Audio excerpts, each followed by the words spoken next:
Hi there, welcome back to my channel. So today I have a super quick and easy tutorial for you for these beautiful policy envelopes from using one sheet of 12 by 12 paper, and you can actually get two. Really, you can do this in any size paper that you want. As long as it's a rectangle, you can pretty much do it. It just depends on how wide and how tall you want it. So this is really super simple, beginner friendly type of crafting today, and this is just a great way to use up your 12 by 12s.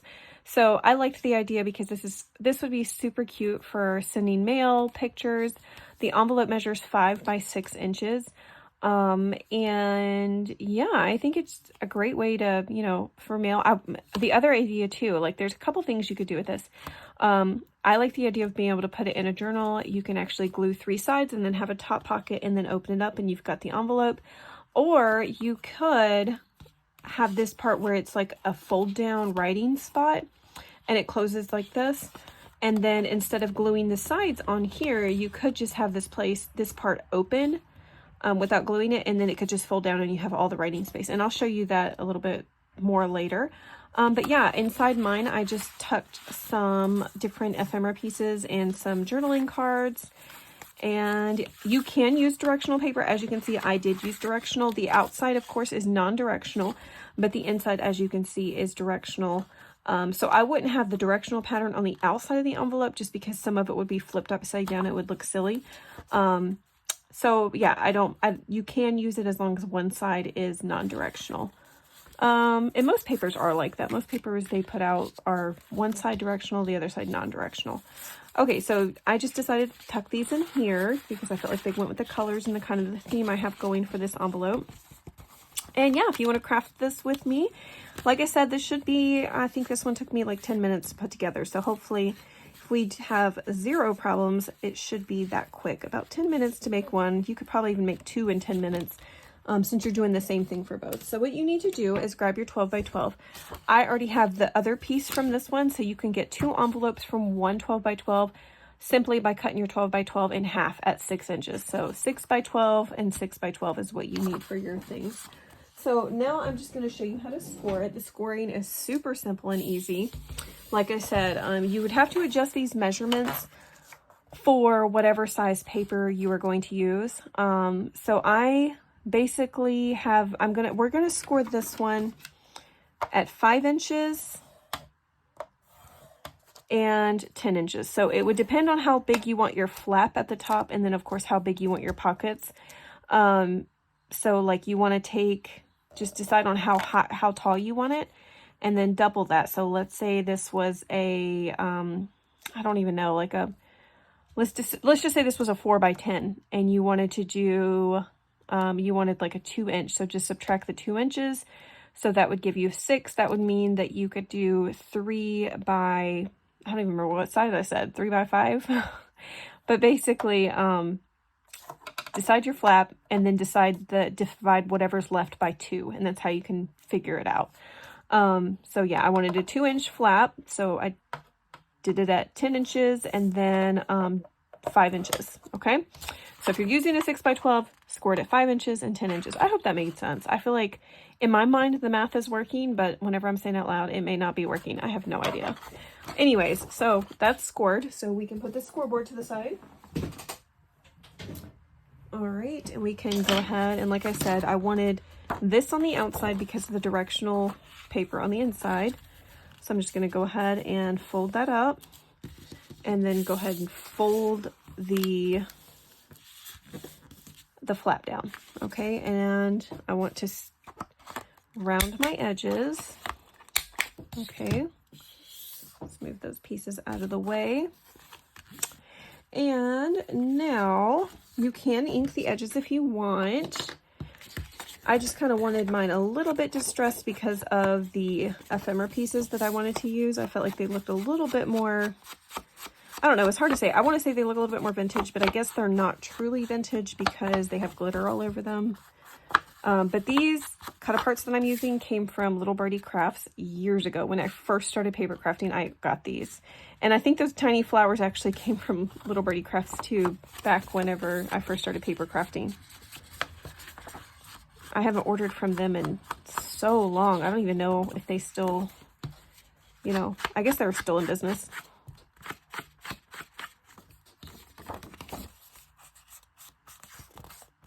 All right. All right, I'm gonna go ahead and do my little divot right here. So I'm just gonna grab my 1 1/4 inch paper punch or circle punch. You can do this however you want, and you could even use your envelope punch board and just kind of center it and do the little divot that way. I'm just gonna do my circle punch, make sure this is even. All right, and then kind of. All right.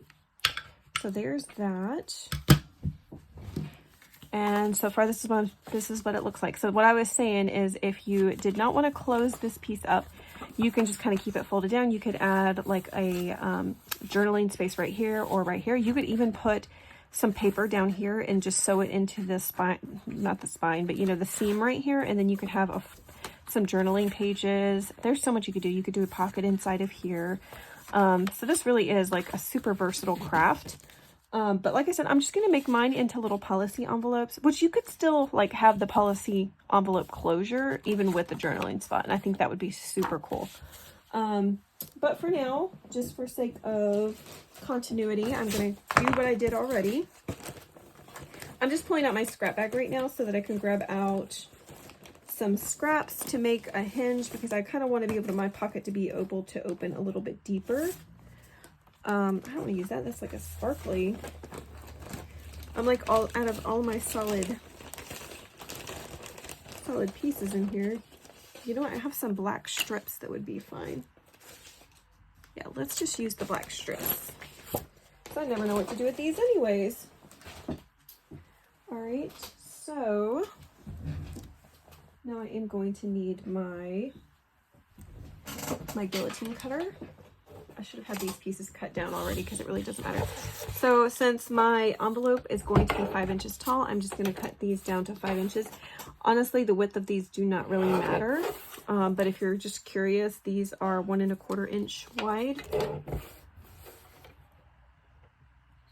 But like for the hinges on this one, I ended up making them 1 1/2 inch so that each side was 75, like 3/4 of an inch. But like I said, you can make them as wide as you want. We're just going to fold these in half to make a little hinge. And this is just going to give our pocket a little bit more depth so that it opens up. You don't have to do this if you like to have a tighter pocket. You can just glue it down like this on these two sides. But like I said, I want mine to be able to open a little bit more like this one did. And I'll show you. For this one, I just used file folder scraps to open it up so that it can open up a little bit deeper. And that's what I'm going to do right here. I'm just going to add these. And you're going to see this. If I glue it down just like this, it's going to kind of mess up a little bit. It's going to catch on these corners. And so to keep that from happening, what I did was I just took it, and at the opening, I cut an angle out like this and out like that. So now, nope, I did that wrong. Don't cut it like that. I'm going to do it wrong again. I want to cut it like this, okay? What am I doing? Like, this is crazy. Yes, like that. Oh my word. Okay, so it goes like this. And now I'm second guessing myself.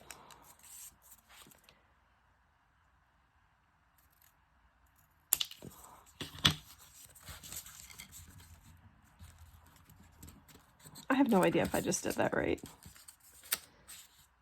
Yes, that's right. This one's right, this one's wrong. So now I'm gonna have to get another scrap. Which is fine because I can save this one. I can just cut it down and use it at a different time. All right, so this is not at 5 inches, but that's okay. Okay. Okay, so this time with your opening towards you, you're going to cut it in like this. Angle cut it in. openings towards you. Angle it like that. And actually, I need to angle this. I need to cut off significantly more since this is not the right size. Okay, sorry about that. I love how I did it perfect the first time, and then of course when I get to video, there's always issues. All right, see, this is going to be too long, so I'm going to have to trim more of this off. How's that? Almost. Okay. And I guess it'd be better if I just glued it down here like I did before. So I'm going to glue it to this flap. How's this one looking? Yeah, that one looks good. No issues. I'll just burnish this a little bit better. Okay.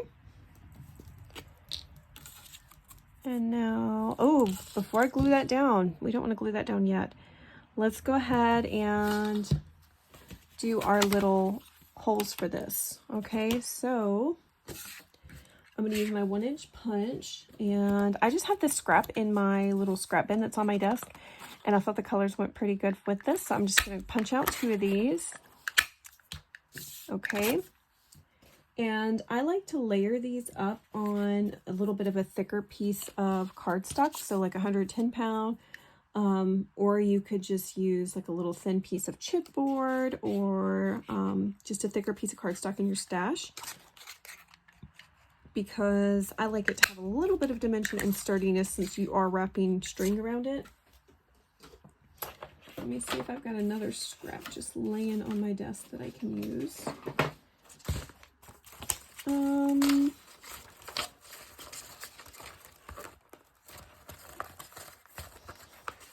Yes, I've got another little piece right here.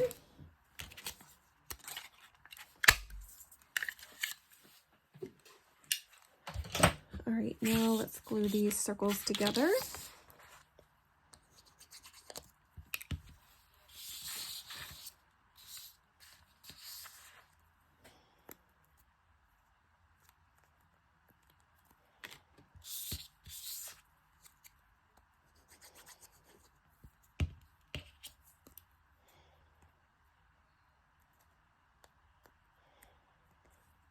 All right. And I'm going to ink around these as well.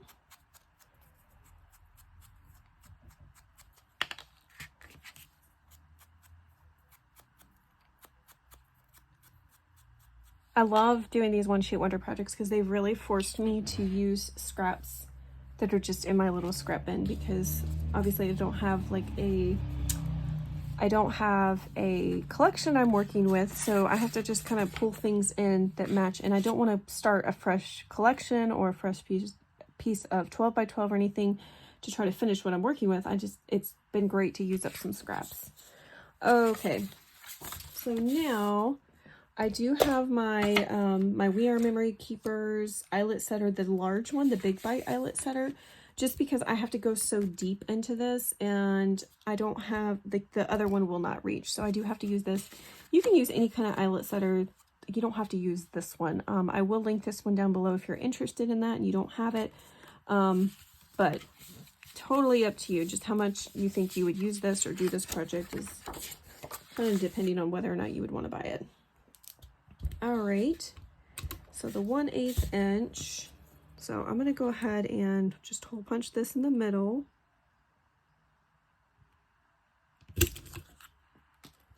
Let's do this one.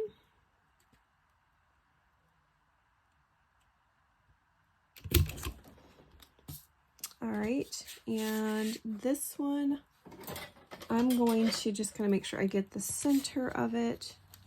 And I know that this flap is 2 inches, so I'll probably go halfway down to 1 inch. So I'm going to move the little marker to the 1 inch setting on the 1/8 inch hole. And then all I have to do is kind of figure out where the center is on this, which is going to be right here. Where's my pencil? I did have a pencil on my desk. All right, so instead of using a pencil, I'm just going to kind of score it right here, so I can see that score mark.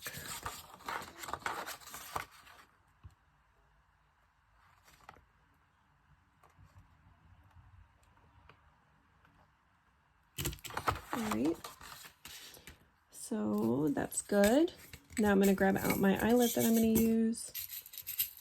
I have these really pretty teal ones. So I'm just going to set it inside of that and then set it inside of this.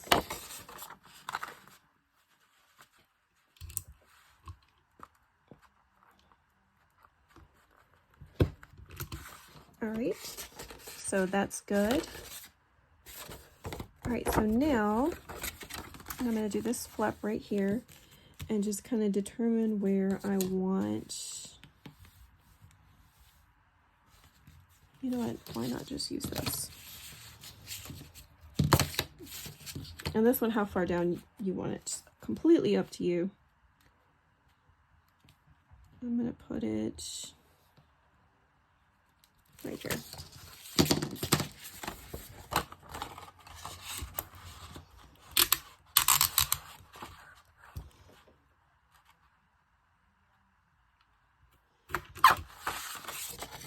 All right, now I just need another of those teal eyelets.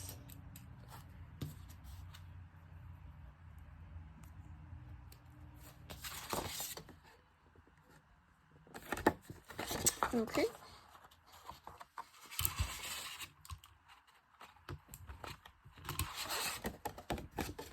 All right, so that's pretty good. So now that part's done. So now we can go ahead and do, move these little pieces. All right, let's go ahead and do this part right here. So now we want the opening facing inward.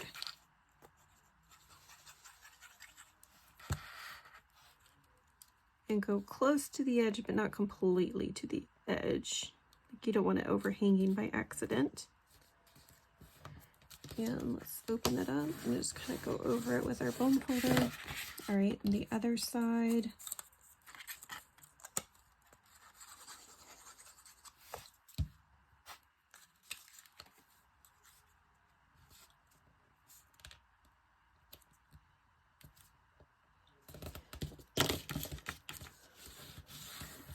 Okay, and now this.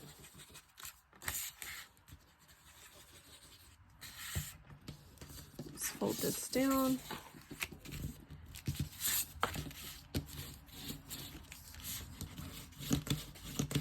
Okay, so now we're pretty much done. All right, I have my twine that I'm going to use, and I'm going to use this pretty teal one right here. Let me find the end of it. All right, and so now I'm going to do, I guess, a slip knot, and hopefully I can do this right because I did struggle with it earlier. So we want to loop like this, and then I'm going to tie this end around the string. Okay, just like a little lasso. And yes, that's exactly what we wanted. Okay, and now let's cut it down here close to the end. And I'm going to put this around the circle at the top. And now I'm going to just kind of pull that loop around the circle at the top. Let's see if I can.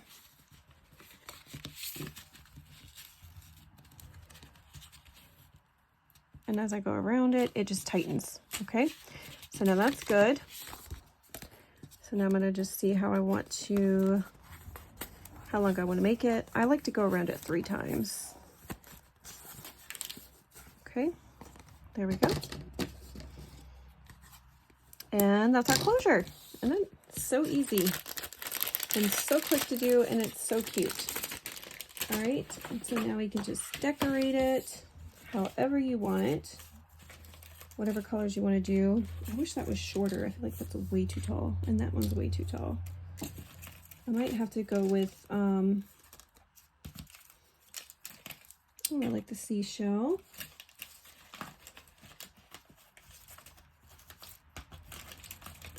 Oh, yes, let's do the little whale. Isn't that cute? All right, so put the whale down here.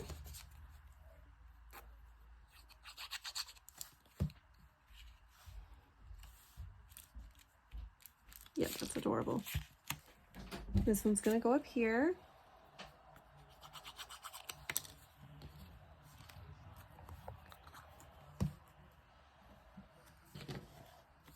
All right, and then I have these like really pretty little flowers that match.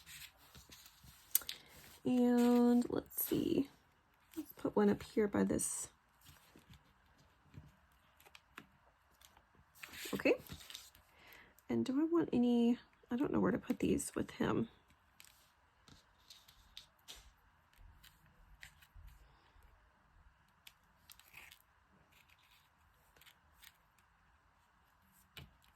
There we go.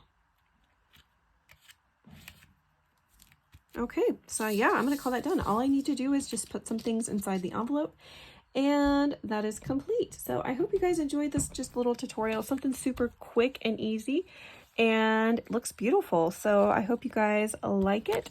Have a great day, and as usual, I will have the playlist linked down below that is for June for my 12 by 12 single sheet ideas. Take care.